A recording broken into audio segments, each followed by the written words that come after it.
Hi, my name is Marlen Mendoza. I'm the engagement coordinator with Content by Us, and you're watching Youth Action Hour. Over the last couple of weeks, we've been hearing a lot of terms being floating around regarding the negotiation process that is happening on the Hill to pass the Build Back Better Act and the bipartisan infrastructure bill through the reconciliation process.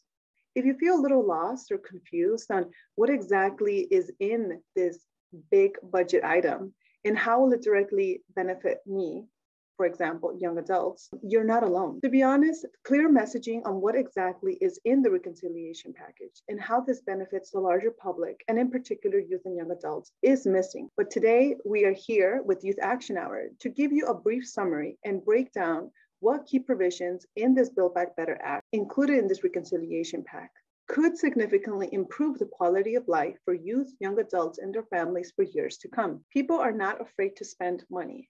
They just want to know how it's being spent, specifically if it's our taxpayer money. So let's break down what's in the Build Back Better Act and how could some of these key provisions significantly improve the quality of life for youth, young adults, and their families for years to come. In terms of making money, the following is included in the Build Back Better Act. Job creation through new infrastructure jobs, more money for small business incubation and accelerators to support entrepreneurship, revamping of the Civilian Climate Corps through national service to generate green jobs and to fight and combat climate change, larger scale investments in job training and workforce development to adapt to the future of work, and making permanent the temporary expansion of the Earned Income Tax Credit, or EITC, which was passed under the American Rescue Plan. Under education, we have tuition-free community college, bigger Pell Grants, money for historically Black colleges or universities, or HBCUs.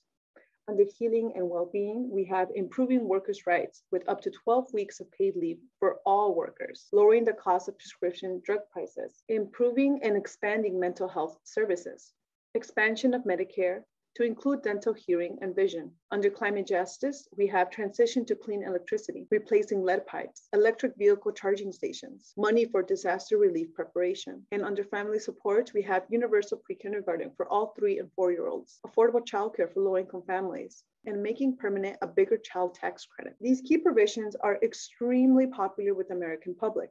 In fact, polls show overwhelming support for these social service programs.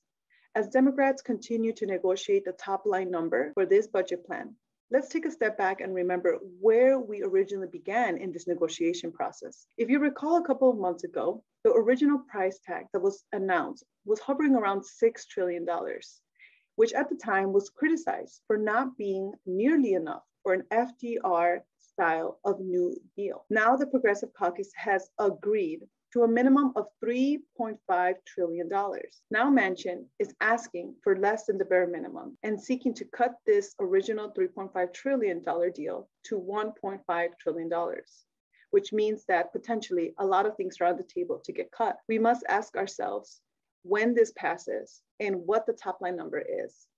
What is the price tag on investing in the future of this country? All we need now is political will from our elected officials. We must put on the pressure, or else the potential implications here are huge. The Build Back Better Act is Biden's domestic policy agenda.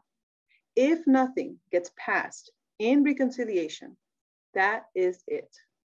Everything that we have worked for during the election, all the grassroots organizing led by youth and young adults, will go down the drain along with every failed campaign policy. And that is not what we want. We want to be proven wrong.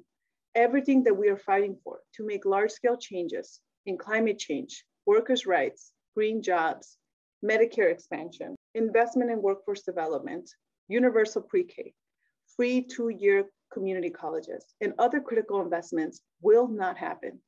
These key provisions can die with this bill, and there will be no large-scale investments for working-class people, young people, and their communities.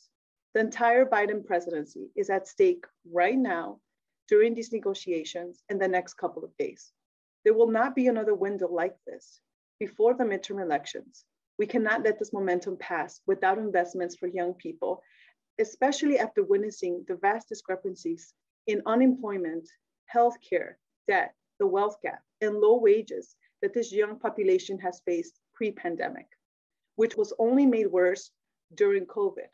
And as a general reminder, Millennial and Gen Z generations will be the first generations that will be worse off than their parents.